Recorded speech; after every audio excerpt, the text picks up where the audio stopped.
Okay, good morning, everybody. Well, good afternoon, I guess. This is Jason Weller with the Michigan Coalition Against Homelessness.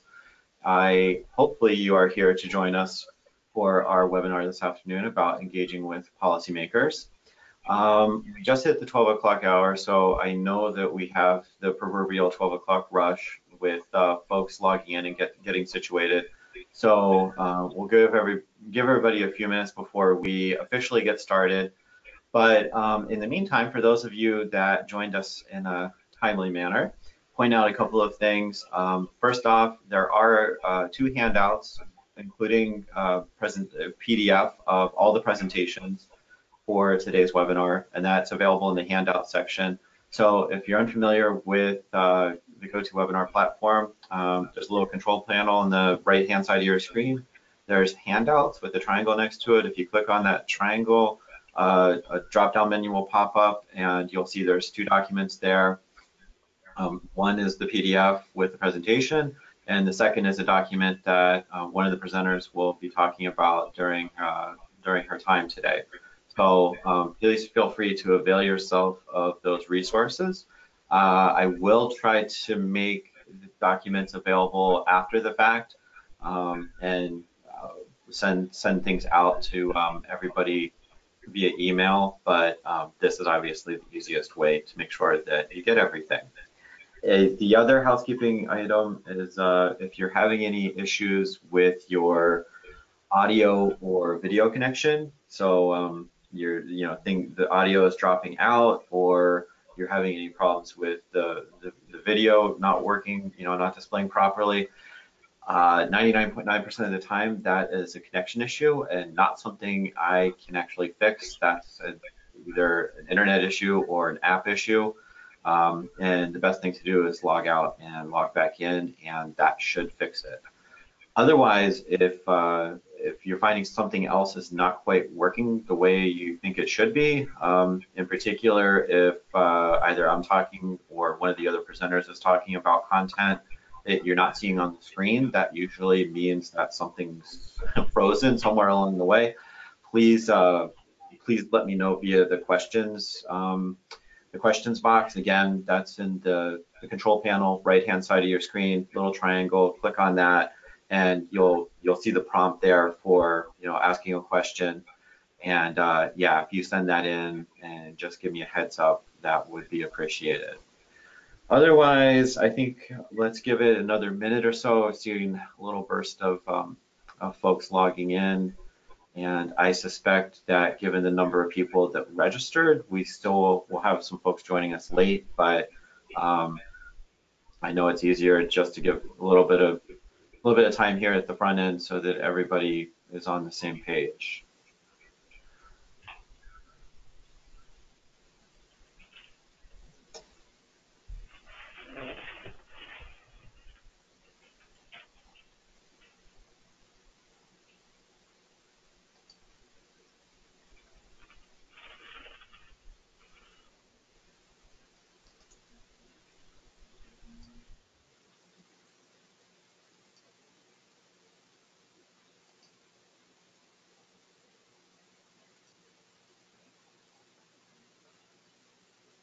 Okay, well, we're getting close to 5 after the hour. I think let's go ahead and get started. I still see that folks are getting logged in and situated, but being mindful of everybody's time, and we're going to try to get you out of here around 1 o'clock.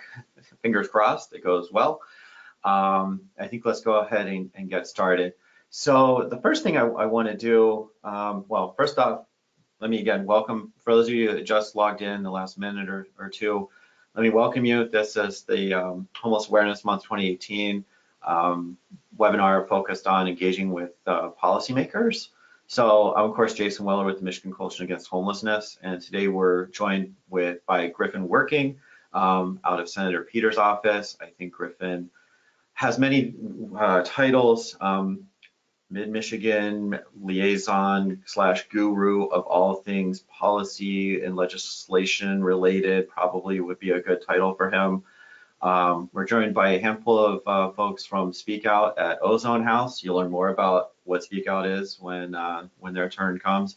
And then last but certainly not least, we're joined by Stephanie Kasperzak, who's the chair of the Monroe County Monroe County COC, as well as the executive director at Monroe County Opportunity Program.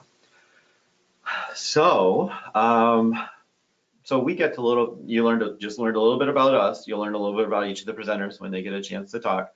But this is in order to learn a little bit about everybody that's on the call today. We have 2 poll questions, and I just launched the first one. So, and this is more for our benefit to get a sense of kind of where you guys are at with the planning process. And while it's not required that folks are doing an event for Homeless Awareness Month this year, it is beneficial for us to kind of get a sense of, if you have something in mind already and are in the process of planning it, or if you're still in the unsure category. So I see a lot of folks voting right now. Give y'all another 30, 45 seconds so that folks have a chance to respond to the poll.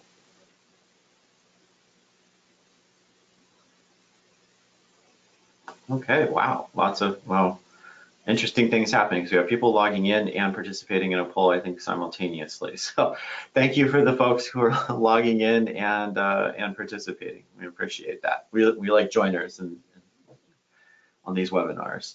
All right, so I think we've probably gotten about as much participation as we're going to get.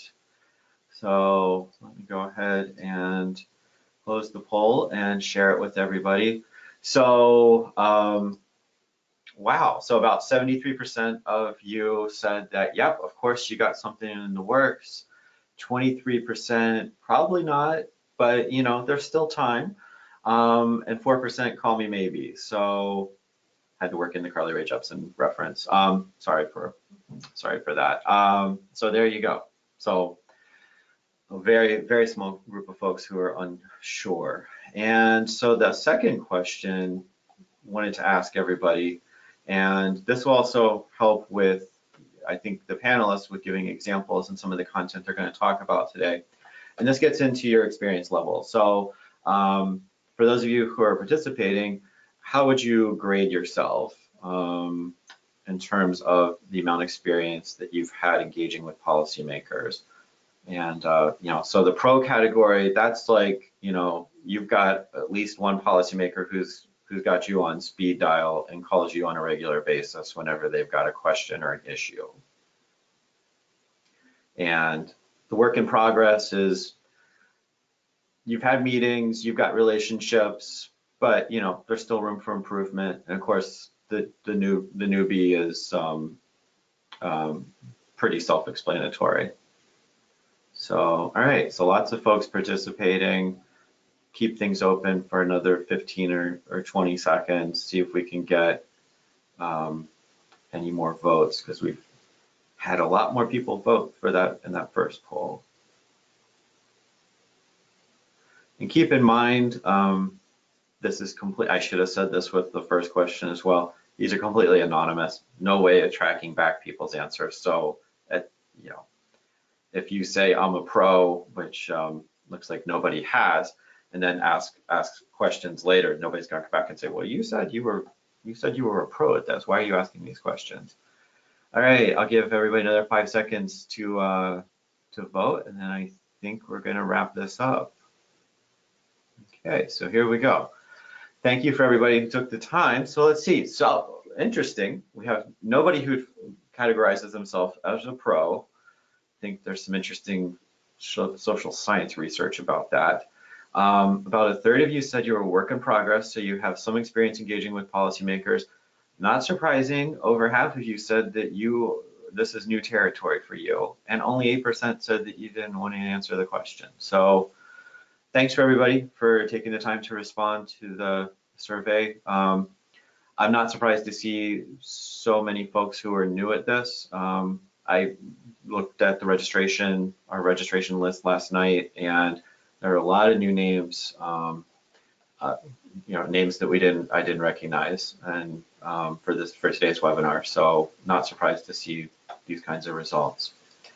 So now let's actually get into some content, and I'll start by giving just a little bit of background information about Homeless Awareness Week / Homeless Awareness Month.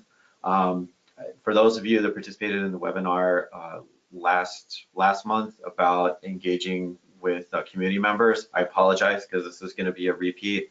But for those of you who didn't attend last month's webinar, I'll at least give you a bit of an overview about Homeless Awareness Month. So Homeless Awareness Week is actually a national campaign organized by the National Coalition for the Homeless. And they register events all across the country. They call it a week, but traditionally it's 9, sometimes 10 days, and it's usually the week leading up to Thanksgiving. So this year, the official week that is nationally recognized is November 10th to 18th. Here in Michigan, we've realized that there's a dynamic at play. Michigan's a big state geographically, and it's also fairly active in terms of COC and service providers.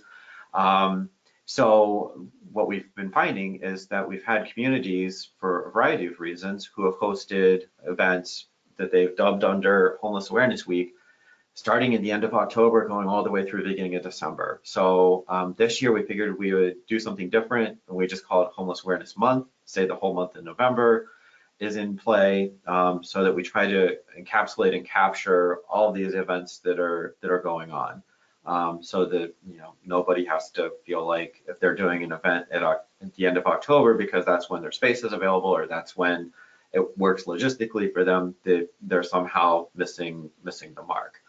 So that's the main reason why we're going with Homeless Awareness Month this year versus Homeless Awareness Week. And it's not because we're encouraged or we're saying you have to do events all month long. We want you to keep doing what you've been doing. This is more in terms of our branding at the state level. So what's the point? Given that a number of you indicated that your community or agency is already planning an event, hopefully you recognize the value of why you want to organize something. But just to reiterate a couple of the common things that we hear time and time again, biggest thing obviously is building awareness about homelessness, and this is an opportunity to talk about it in terms of what's going on in people's backyards. It's a way to build community involvement and support. If you need volunteers, or if you need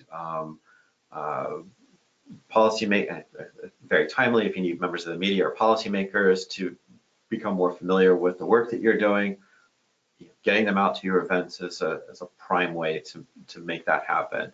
And of course, you have the basics of donation drives, fundraising, which I know a number of agencies do with their events in terms of getting people on board and building community support, having food drives or coat drives or school supply drives, whatever it might be. And of course, this list is not exhaustive, and there are certainly other outcomes that you can be thinking about. So in terms of the support that the coalition has offered historically, there are a number of things we do.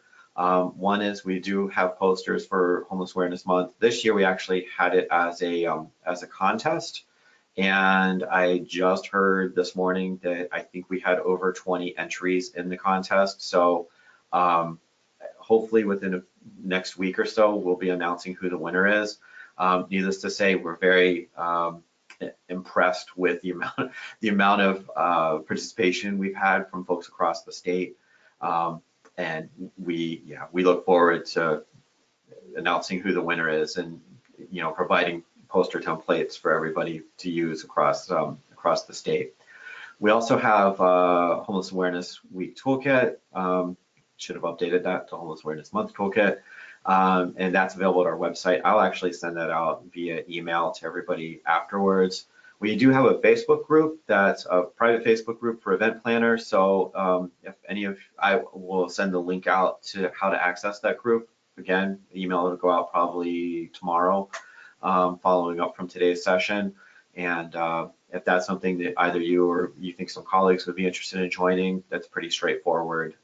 You just ask, and one of the moderators here at the coalition will let you in, and then you can see what other folks are doing across the state. And then we also traditionally have been doing an in-person Legislative Action Committee meeting here in Lansing sometime in November with a corresponding literature drop at the state capitol. So lit drop means that we get annual reports or some leave behinds, put a little packet together, and actually send folks out to legislative offices to deliver materials, have very brief conversations. And then other things that you can consider, we are going to be asking Governor Snyder's office for a governor's proclamation again this year. That's something I think we've done for maybe 10, 15 years running now. And this year we are, of course, going to ask for Homeless Awareness Month. And the other two things are the big thing really is the data report, the 2016 or 2017 data report. Because obviously, if you're pulling in policymakers or members of the media, you want to be able to talk intelligently about numbers. And if you have the data report, that gives you the state numbers, and of course you could access your agency data as well to provide some contrast and context for how you're performing versus your peers across the state. So I actually skip over that. We'll hold the questions till the end. So I will warn everybody that if you do have questions that are specific to what presenters are talking about, then please feel free to ask those at the time, and I will interject them as I can. Otherwise, if you have kind of broad-based questions, I would ask you can certainly ask them at any time during the session, but I will see them, but I will in all likelihood kind of hold on to them until the end so that I can have all the panelists respond. So with that being said, quick reminder, we do have handouts available, toolbox right-hand side, handout section. If you want to follow along on your own screen, you can do that. And without any further ado, I'll hand things over to Griffin Working from Senator Peters' office. Griffin, the floor is yours. Thank you, Jason. Good afternoon, everyone. As the title slide here suggests, my name is Griffin Working, and I am the, contrary to what Jason suggested as my title, I am the Mid-Michigan Regional Representative based in the Lansing office of United States Senator Gary Peters. So I just want to thank the Michigan Coalition Against Homelessness, as well as Jason, for hosting this webinar. I'm actually more nervous doing this than actually if I were to be standing up in front of all of you. This is my first time doing a webinar. So please bear with me. And as well, thank you for the rest of the panelists here. So yeah, awesome. We moved on to the next slide already. So I just wanted to start everything off with the fact that, as a U.S. Senator, Gary Peters is typically in D.C. Monday through Friday. And so, for an advocate, someone wanting to get some face time, have a meeting with the senator, it's awfully tough to get that schedule going, especially when he has a whole state to represent of I think about 10 million people, probably more. And so, we have our offices scattered throughout the state. And a lot of folks just don't actually know that. And so, we're here to say that we have 7 offices in the state. And while most of them are concentrated in the Lower Peninsula, with Detroit as our main office, Rochester, Saginaw, Lansing, Grand Rapids, Traverse City, and as well as Marquette and the UP, each office contains staff who are more than ready to sit down with any of you, meet with you, chat with you about the issues that are important to you. Next slide, please. But before we get into, best practices for advocating with lawmakers, I think the best thing to start is just getting to know Senator Peters a little more personally, other than just being a lawmaker. And that is the fact that Gary is a lifelong Michigander. He was born in Pontiac, Michigan, and has lived his entire life in Oakland County. His father is a World War II veteran and worked as a public school teacher after the war for more than 30 years. His mother actually met his father in France. She's a war bride, and so thankfully that was a happy ending, and Senator Peters was born. But after the war, his mother moved back to the U.S. With father and worked as a nurse's aide at a local nursing home where she helped organize her workplace and became an SEIU union steward. Growing up, Gary learned the importance of hard work and fairness from his parents, and he started his own small business delivering newspapers at age 11. In junior high, he bussed tables at a big boy restaurant, and in high school and college, he worked at a local retail, all to pay for school. That being said, Senator Peters is a product of Michigan schools. He went to Rochester High School, went on to Alma College, where he earned his BA in political science. After graduation, and while working a full-time job and raising his family, he went on to earn an MBA in finance from UD Mercy, a law degree from Wayne State University Law School, and an MA in philosophy from MSU, with a focus on the ethics of development. So needless to say, he's got a lot of alma maters and goes to a lot of different alumni meetings. For more than 20 years, Gary worked as an investment advisor, helping families save for their retirement and provide for their children's college education. However, he always felt the need to serve and give back to his community, and so that's why he entered public service. And so Gary volunteered for the U.S. Navy Reserve at age 34, where he earned a CB Combat Warfare Specialist designation and rose to the rank of Lieutenant Commander. And then after 9/11, he volunteered again for drilling status. Following that, he decided to get more involved in public service. And in 1991, he was elected to the Rochester Hills City Council. 94, elected to Michigan State Senate. He was then appointed lottery commissioner. And then 2008, ran for U.S. House of Representatives, where he became congressman. And then finally in 2014 and sworn in 2015, he was elected U.S. Senator. So he has a long history of public service, and he hopes to continue that. Next slide, please. Now, just right from the top, building relationships with lawmakers. This applies to really all levels, all lawmakers, whether it's your state rep, your state senator, your U.S. congressman, your U.S. senator, your governor, your county commissioner, your city council member. It is important to just look at the basics, and that is, it's tough to get some face time with these folks sometimes because, you know, depending on the seat that they hold, they're having to look after a lot of territory and you know, they aren't just readily available at all times. And so it is important to, you know, schedule a meeting far in advance. And then when you do, it is important to make that great first impression. It's just like sitting down for a job interview. And I fully understand that this is pretty, you know, self-explanatory stuff, but I do feel the need to talk about it. You know, a lot of folks such as yourselves became interested in you know, learning how to get more engaged with lawmakers and policymakers following the 2016 election from both sides of the aisle, as well as nonpartisans. Everyone just wants to be more involved right now, and that's so incredibly wonderful to hear. And so I think it is just as important to just start from square zero effectively, and just, you know, we have to be professional with our lawmakers. You know, physical appearance matters, and of course, having good hygiene when you're sitting down with your lawmakers.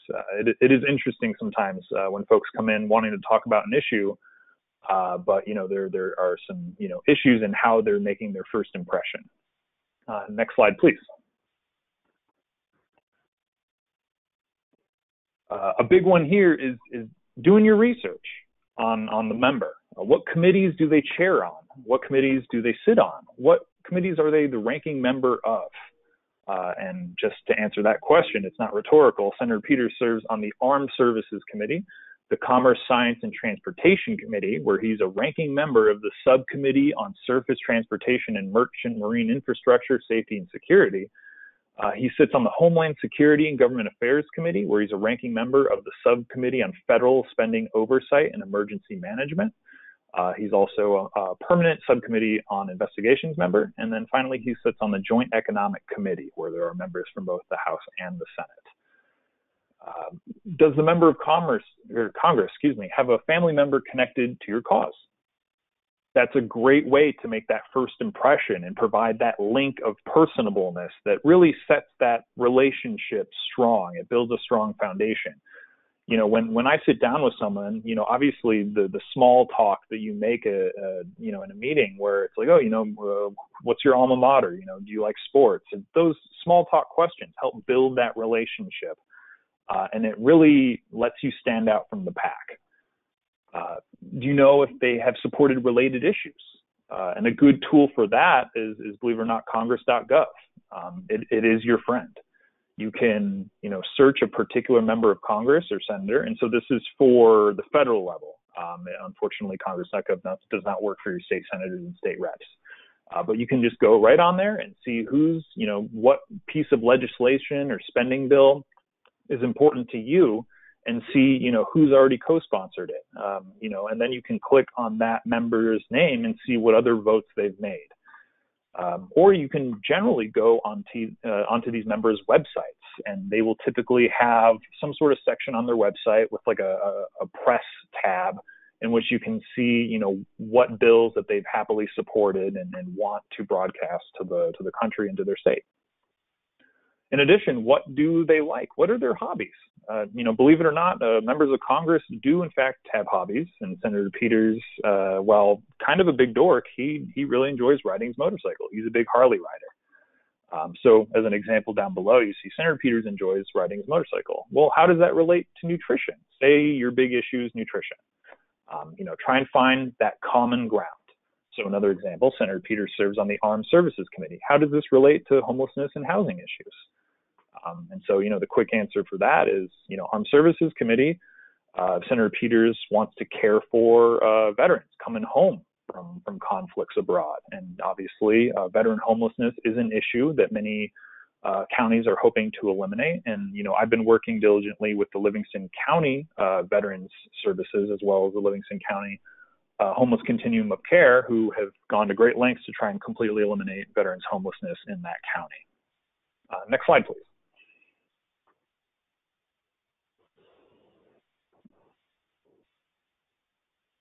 Be positive, be cordial and friendly, be confident, formal, and always shake their hands. You want to be forward, and you're going to want to advocate. In the next slide, we'll talk about that a little more, but truly be positively advocating for your issue. And, of course, you might not, always appreciate what they vote or what their stance is or what their issue is. But, you'll always want to call them congressman, congresswoman, or senator, or at the state level, representative, senator, commissioner. It's always important to be respectful. And so that, again, that's sort of square zero things, but it's still important to emphasize, that at the end of the day, we want to advocate for your issues. And it's important to be on that, mutually respectful plane in order to build that relationship. Next slide, please. Advocate or agitate. This is your moment, your time to leave an impression. The impression you leave may have a direct effect on the results. And so, looking back to being positive and doing your research. Remember, just because someone doesn't tell you what you want to hear doesn't mean that they're your enemy. And conversely, just because they tell you what you want to hear doesn't mean that they are your friend. What I mean by this is that, you're heading into an office of a lawmaker, policymaker, or staff, and you're there to advocate your issue. You want to talk details. You expect them to ask questions. You expect them to be honest with you, as anyone would. And, just because a staff person or a lawmaker is agreeing with you completely on all issues, doesn't necessarily mean that they are going to, vote for it 100% of the time.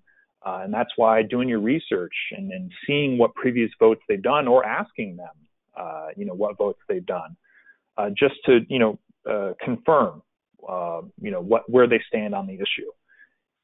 That being said, if they are honest with you and they say, hey, I can't really support X, Y, or Z issue, that doesn't necessarily mean that you're automatically their enemy and vice versa. This is an opportunity for you to build that relationship and provide them with the data and numbers and personal stories that may get them to change their mind down the road. And then, as always, keep a level head and listen for what they may or may not be saying. Especially with staff people, and I'm going to really talk about staff people such as myself a little ways down here. But, a staff person can't always speak directly on behalf of what the senator is thinking. It's many times when I will meet with someone and they'll say, hey, what are the senator's thought on this issue? And, that senator or my boss, for example, hasn't voted on that issue or hasn't taken a stance on that issue. And, unfortunately, I'm based in Lansing, so I don't have, a direct line to his thinking or what he's been saying. So I have to say, I just don't know. I can't speak on his behalf. However, if you do your research and you see that they have historically voted for issues that are similar to that issue, you could, make a pretty easy logical jump that they would be generally in support of that issue down the road. And so those are things to pick up on when you're dealing with or talking with lawmakers or their staff. Next slide, please. Here we are, the big one, the thing that I am most well versed in because I am one of them, and that is when you're dealing at the federal level, especially with congressmen, congresswomen, U.S. senators, especially in bigger states like the state of Michigan that we're all living in here. Senator Peters, again, is in Washington Monday through Friday, and that's just a precious couple days on the weekend where we are running him ragged, getting him all across the state. And with each of those state offices that I talked about earlier, there are staff people there who are wanting him to come to their territory of the state and get him, seated with folks who are trying to advocate specific issues. And so, when you as an organization are trying to advocate an issue on a Monday through Friday basis, obviously it's very hard to get that face-to-face with your member of Congress. And so it is exceedingly important, and I think Jason can attest to this, that you want to build a relationship with their staff, because these are the folks that are, in Michigan, 24/7, 365, especially the state staff. It is my job to act on behalf of Senator Peters while he's in Washington, and I am much more accessible than Senator Peters is. And so, I want you to talk with me about your issues, and then I will directly pass those issues over to the senator as well as our entire legislative staff who, would be crafting that legislation. And so, going a little off book here, a lot of the legislation that Senate and congressional offices introduce onto the House and Senate floor are based on these seemingly, introductory, innocuous conversations with advocacy groups such as yourselves, at the state level with the staff person. And so, that's typically how these issues begin. They start with a conversation with the staff person. That staff person says, that's a really interesting issue, and that's right in the senator or the congressman's wheelhouse. Let's see what we can do with this. And then, however much time elapses, boom, that legislation is introduced. And that's happened a couple times, with our office already just in this Congress. So, commencing at the top of the slide, ask to be introduced to the staff person who handles your issues. That includes both the legislative staff person, who is always based in Washington, D.C., and, each legislative staff person handles their own portfolio of specific issues. And then you want to keep in contact with that person as well as the state staff person who is closest to you. And that person, I can speak on behalf of, our offices with Senator Peters. We are ready and available to meet you wherever it is that you want to meet. If that's more convenient for you, then to come to our office. We are here for you. We want to learn about the issues. And then, as Jason hinted at earlier with one of his slides, always leave information about your issues. When you're all planning your advocacy day at the Capitol here in Lansing, and you're talking about leaving behind those data reports and bullet point issues, that's really important for us too. We really appreciate, any pieces of physical information because, obviously it helps us gain a firmer grasp of the issue. And then, of course, don't assume that they know everything you know about your issues. I believe I say this in a later slide, but nobody knows your issue better. And your issue is the most important issue to you, but it is not necessarily the most important issue to everyone else. So it is always good to set that, and I keep saying this, square zero or square one, what is this issue? Here it is, and here's some information on it.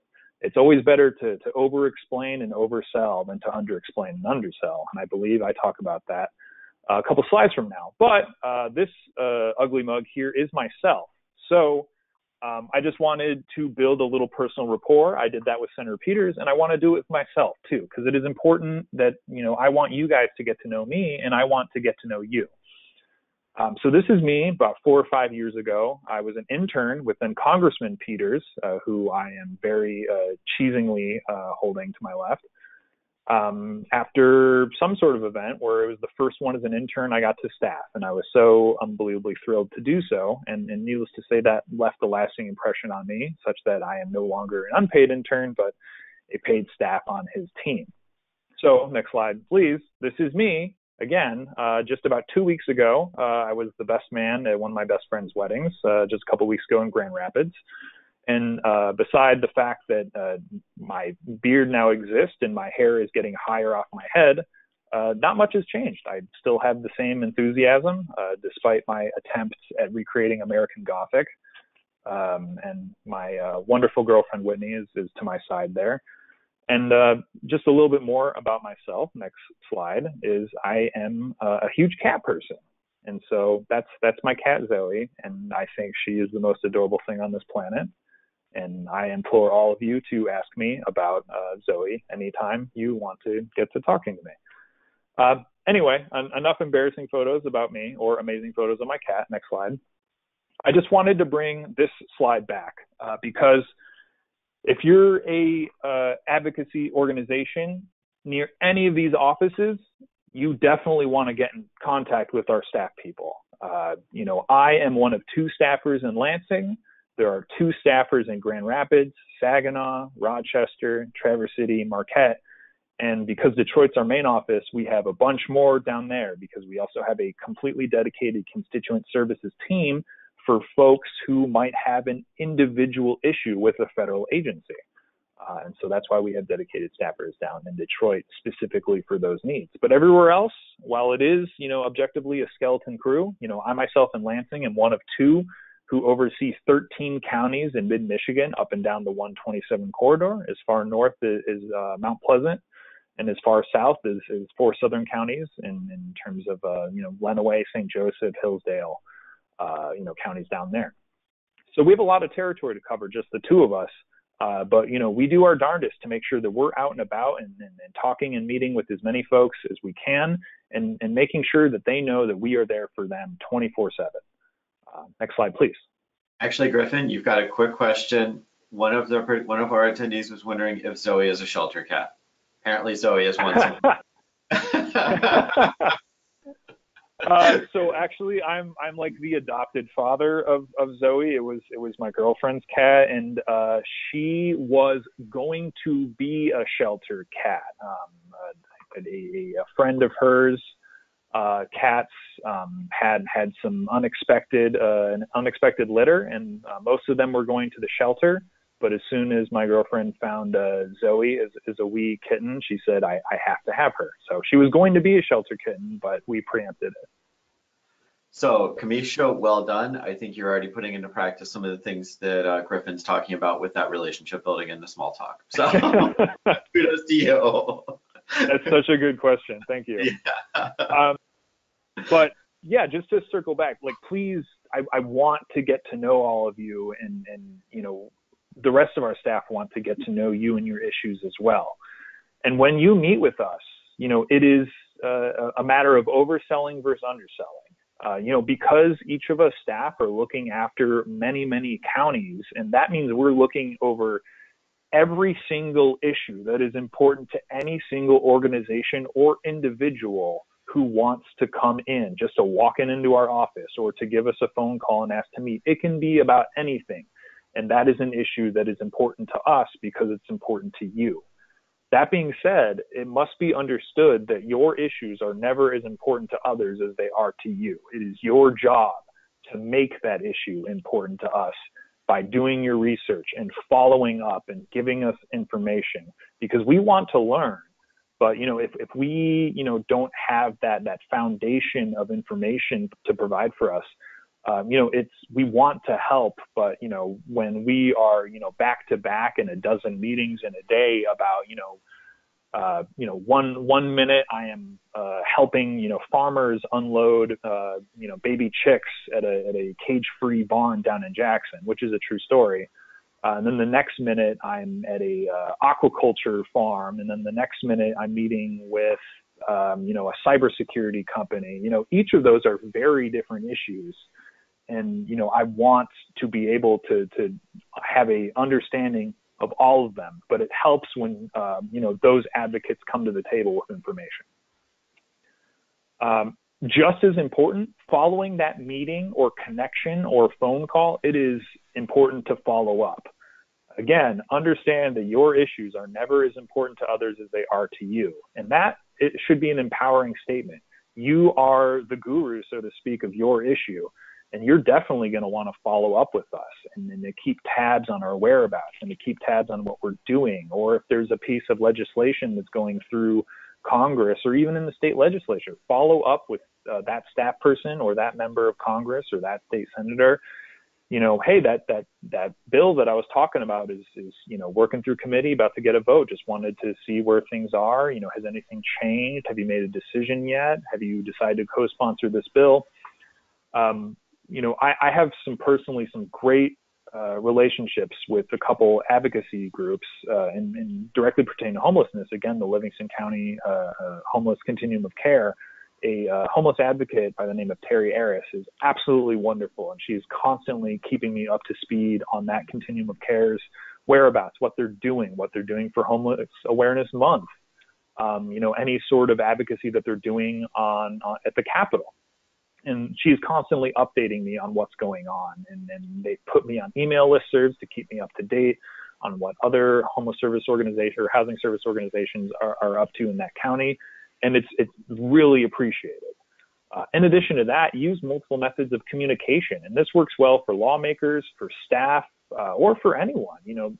Make those phone calls. If a vote is coming to the floor in the state Senate or the U.S. Senate or the U.S. House, have a bunch of volunteers or group members make mass phone calls to an office. And that really, gets your voice heard.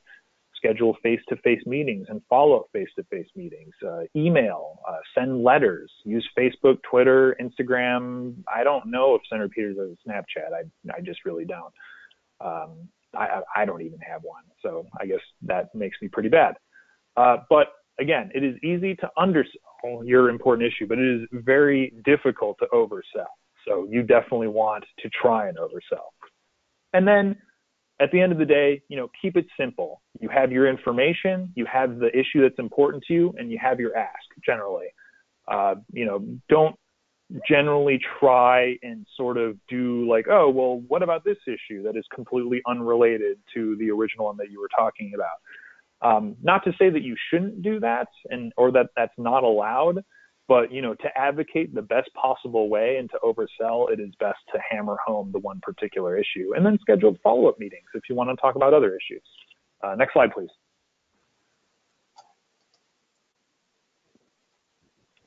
And again, be prepared. That means in terms of research, but also in terms of what the outcome of that meeting is. Expect the best, but be prepared for less. Not all of your meetings will be encouraging. Sometimes I might not have an answer for you if you want to know how the senator is going to vote on one particular issue. Just because he might not have had a statement on it. Maybe there hasn't been a vote on a passed bill that is related to this issue. But don't give up, be persistent, and make sure to tell your story. And as always, with Keep It Simple, clearly communicate your ask. And what is really helpful is also to look for allies. If there's an advocacy group among you that's based in Lansing to meet with me, if you have a great relationship with a similar group that's in Traverse City, have them meet with our Traverse City office around the same time. I guarantee you that my colleague in Traverse City and I will be talking about it. And, doubling up those touches, that relationship building always helps. Next slide, please. And then lastly, follow up. While this isn't, required material, it is really helpful to build that relationship with a staff member or lawmaker by sending a thank you card or a thank you email, or just even a follow-up, hey, thanks again for taking the time to meet with me. You know, here's my number should you want to contact me. Here's more information on the issue. You know, or just a phone call. You know, and anything to follow up and say, you know, I appreciate that meeting. I appreciate you listening to the issues. You know, here's more information. Next slide, please.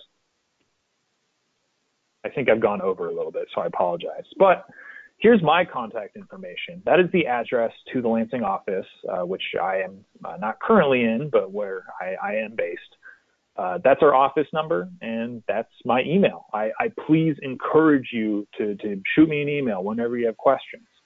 And then to find our other offices and more, including, you know, more information on the committees that Senator Peters visits, any recent legislation introduced by the senator you can find in our press shop, all at www.peters.senate.gov. But that's all I have for you today. Hopefully, I have, at the very least, made folks more comfortable and possibly, instead of being a newbie, to have some experience in that poll. And I hope, you know, many of you soon become pros, because, you know, I definitely want to help with that trajectory. But thank you again for listening to me and for bearing with the photos of myself and my cat. Thank you, Griffin. Obviously, you know, the photos of the cat were intriguing. So, you know, because you did have somebody ask you a question about that. So, if people are trying to scramble to write down information, either Griffin's email or Senator Peters' website, don't worry about it. I have all this information. As I mentioned earlier, I will send out a follow-up email tomorrow. I'll make sure to include this stuff. So you will get it in your email box. So no worries there. As Griffin said, we are running a little late. So for folks, hopefully you can bear with us. I think we'll probably go to about 10 after, give or take, depending how long we have Q&A. But the next two presenters are Ramon and Robin from Speak Out, and then they're going to be followed by Stephanie. And we kind of built today's webinar on purpose in this way, so that we could hear from Griffin first and kind of get the roadmap, and then hear from some service providers from across the state in terms of their experience and building relationships with policymakers at you know, a variety of levels. So with that being said, let's turn things over to Ramon and Robin. Hopefully you all are still with us, and let's hear about your experiences at Speak Out.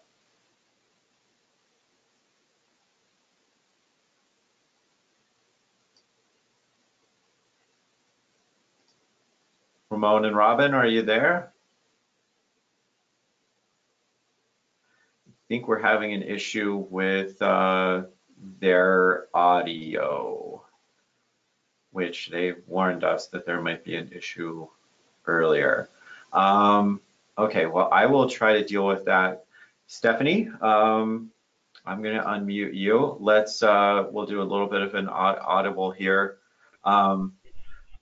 Oh, let's see. Ramon and Robin, are you there?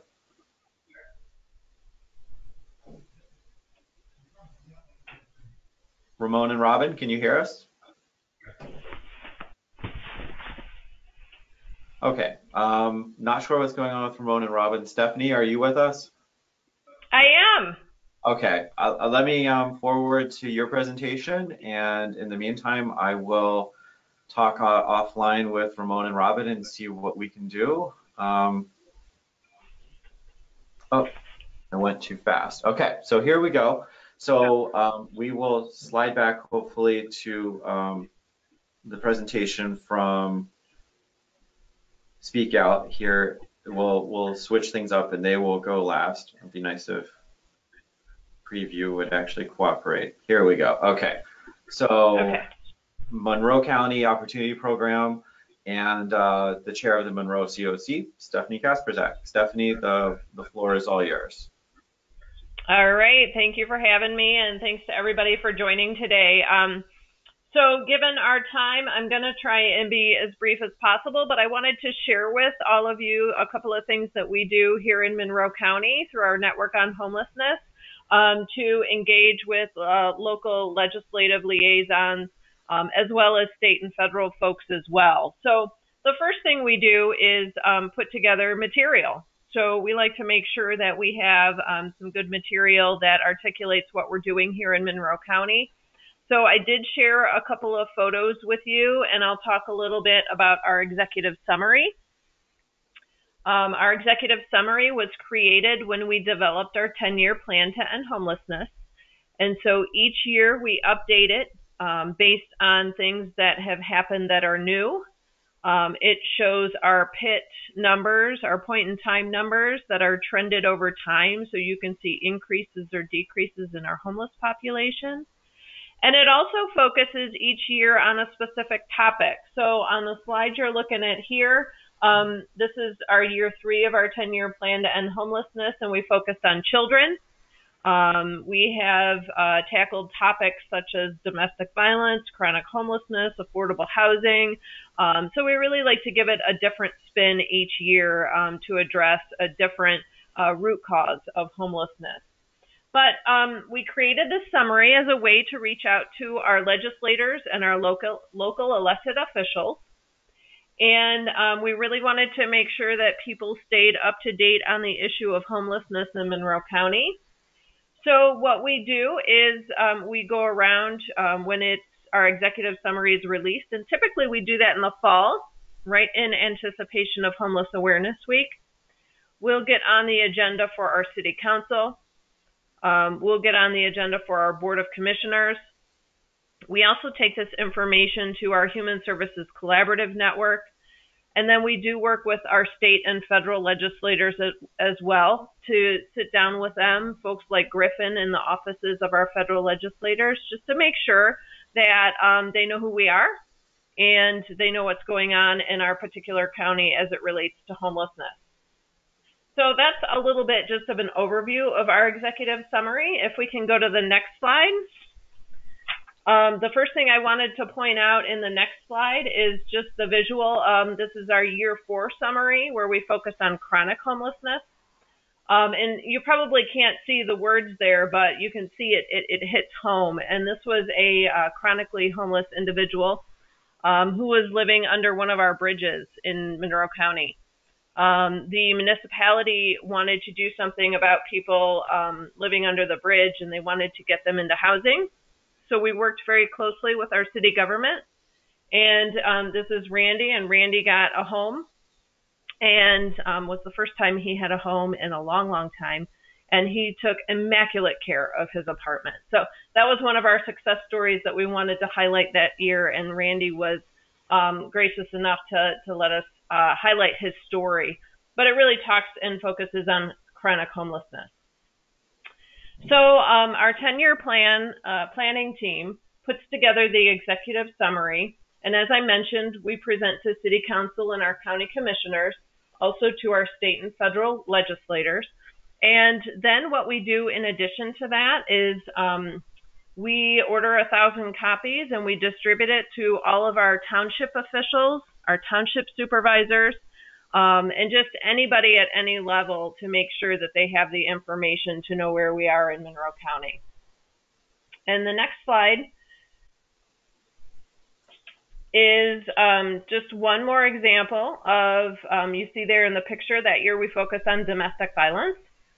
So you can kind of get a sense of what the material looks like, and kind of, we had a common theme every year of focusing on an issue, getting our point in time data in there, and then really highlighting some of our accomplishments. We use this document as well at our Homeless Awareness Week kickoff breakfast. We do that as a way to get people in the room to not only promote our Homeless Awareness Week activities, but also to celebrate some of our wonderful volunteers and people who go above and beyond to help people who are homeless in our community. So we created our Homeless Heroes Awards, and Jason did put our Homeless Heroes Award nomination form. It's up on your handouts there, so if anybody wants to see a template, it's up there for you. But at this event, we take nominations throughout the month, and it is either for volunteers who have helped the homeless in our community, or it's for any of our human service or elected officials who really spend their time going above and beyond the call of duty. So we have two categories of awards. And what we do is we have those people, we choose our awardees, we have those people come to the breakfast, and we acknowledge them and give them a chance to talk about why it's important to help the homeless. So one of the legislative engagement activities that we do with this is we reach out to our state legislators and our federal legislators, and we ask them to do either a special tribute or a letter of acknowledgement, and we present those at the breakfast kickoff. So it's a really great way, to get legislators in the room, but also make our volunteers feel really happy about the work that they're doing, so they can continue. So if you go to the next slide, I just wanted to showcase this one in particular. I know it's terrible photo quality, but this was in our year 2 of our 10-year plan to end homelessness, so it's kind of dated. But to the right, you can see the picture of our homeless heroes for that year. We do several, but in that picture, we have a township supervisor, we have our city mayor, and we also have a county commissioner. So you can see not only do we get our legislators involved by presenting acknowledgments and special tributes, but we also recognize them for their hard work helping the homeless in Monroe.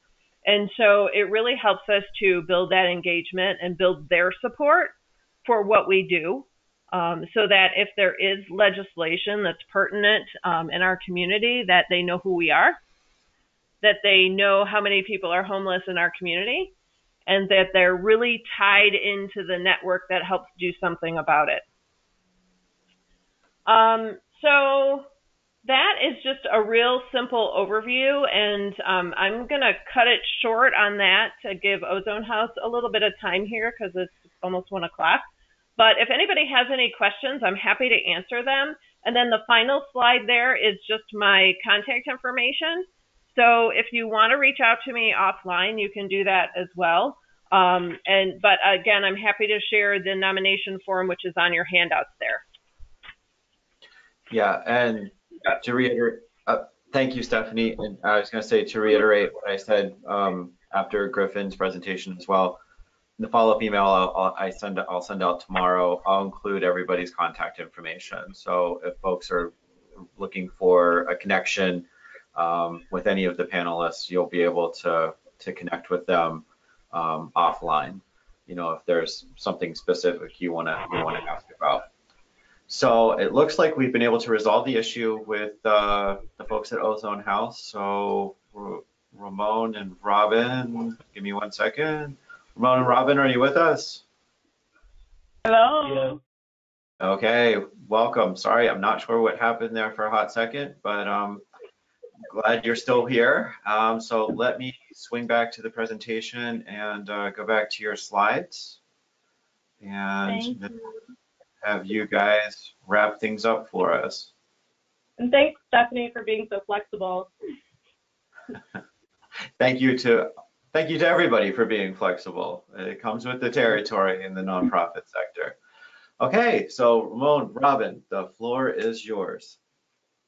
Hi guys, I'm Robin. Hey, I'm Ramon. Thanks for having us. And we are Speak Out, and what Speak Out is a group of young people working with Ozone House, advocating for policy changes on the local, state, and the federal level, with specific emphasis on policies affecting at-risk youth and youth experiencing homelessness.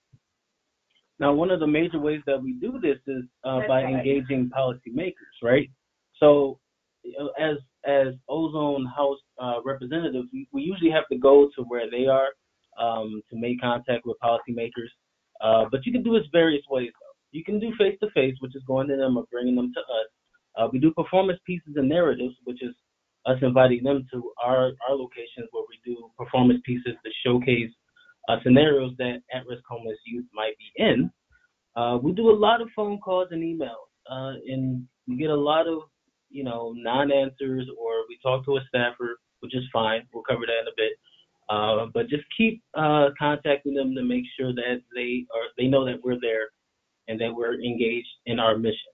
We also do community forums and events, or we go to many community forums and events that policymakers put on to make sure that we are represented there.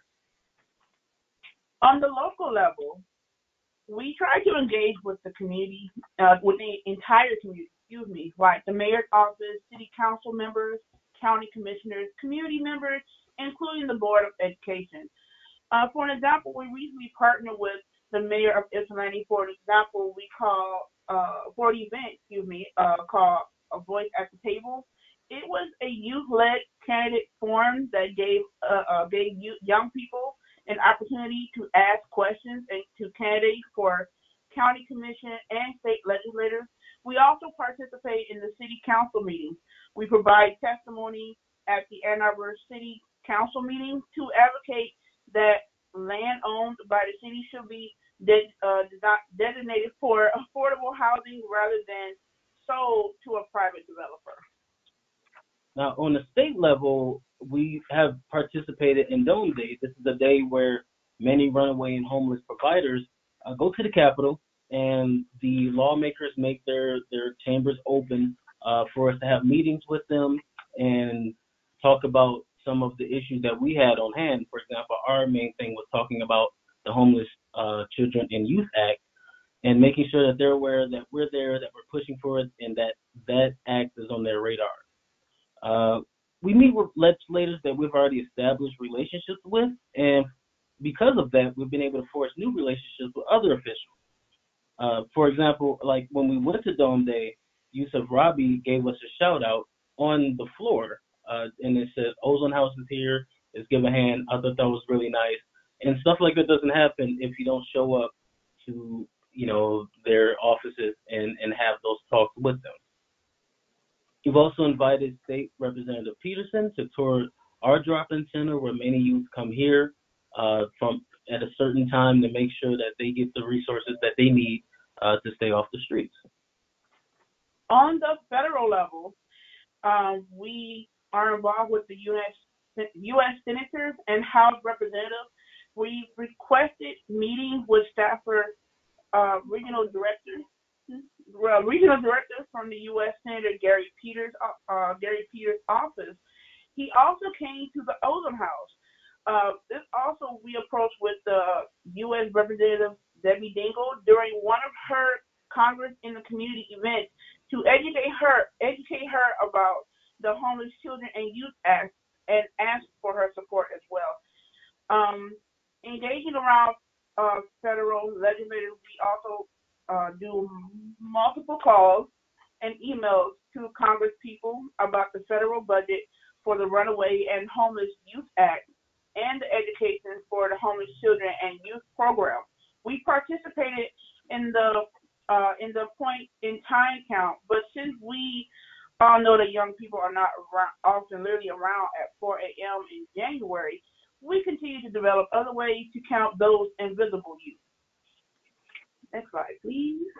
Now, the major lessons we've learned is that in relationship building, putting a face and story to the numbers, and following up. So with relationship building, there's a couple of things that are important in that aspect. One of them is making your introduction. So you have an opportunity to meet with these policymakers. It's important that you know, or that they know what you're there for, who you are, and your mission. It can start with a staffer. I mentioned this earlier, but even if you get in contact with a staffer, they still have connections with the person you're trying to reach. And sometimes that word of mouth goes up, and then all of a sudden you're getting a call from that policymaker. You can leverage your relationship with the policymakers to engage other policymakers and also to have them put in the word for you to host events of your own. And that's on the next slide. Yep, and relationships should be reciprocal. For example, policymaker Adam Zemke, he had an event for the school to prison pipeline, right? And so we went there, and he actually confided in us to find panelists for his event. And in turn, we've contacted him to have What do we have?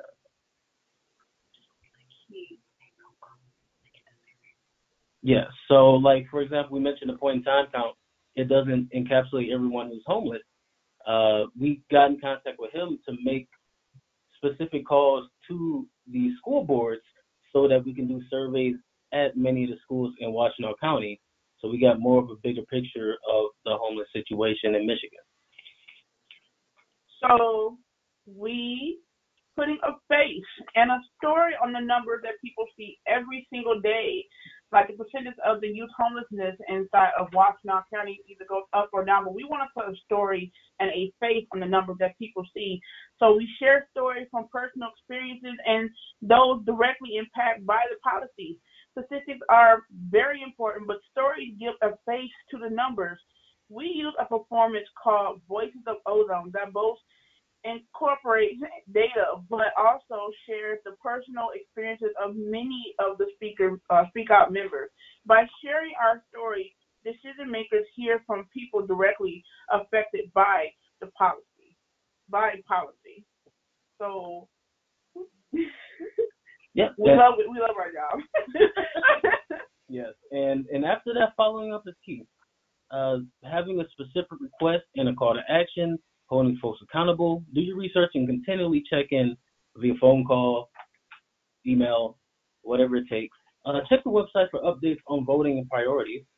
Follow up with the staffers via the phone call, email, and communication. Make sure that it's ongoing, that they don't lose contact with you for 6 months or so.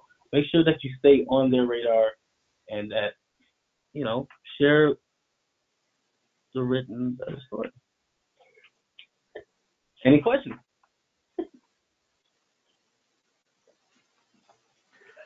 It does not look like so thank you.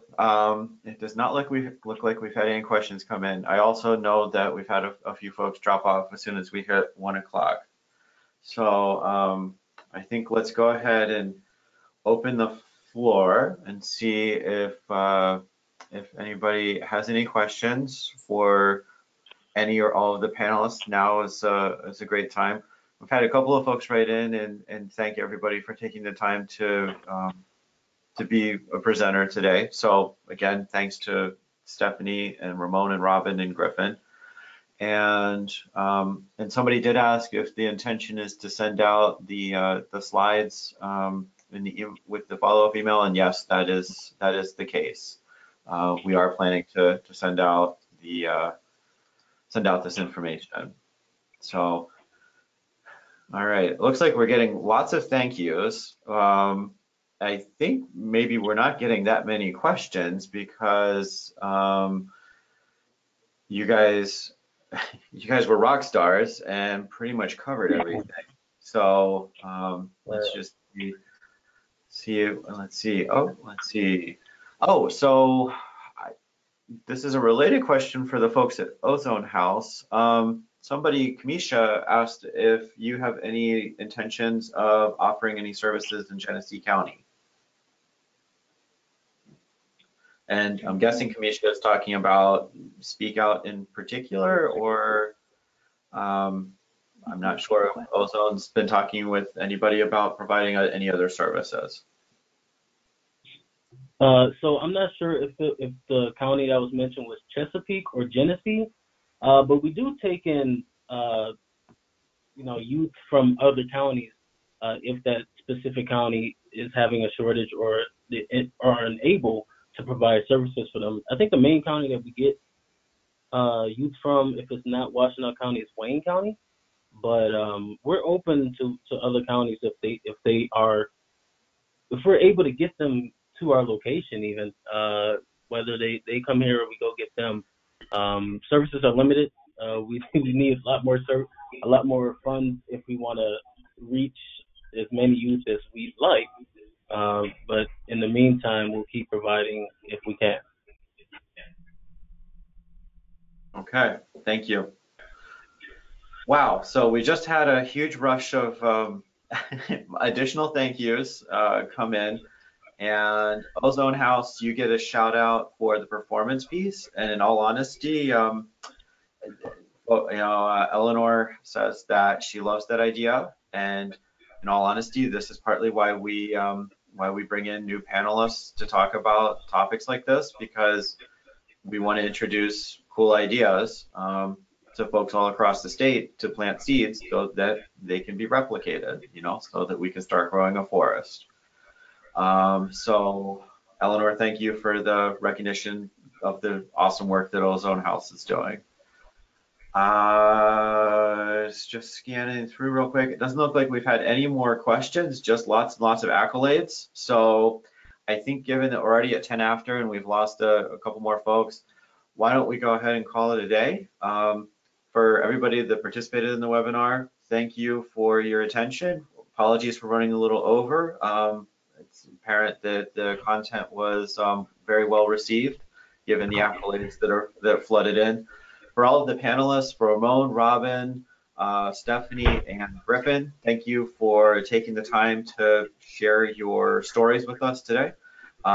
Given the positive feedback, this was obviously well received, and I just want to echo what Griffin said earlier.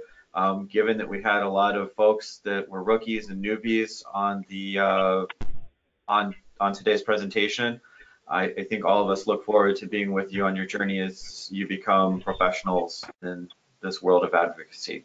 So with that being said, have a great Wednesday afternoon, everybody, and talk to you all later. Thanks. Okay, I'm going to Thank say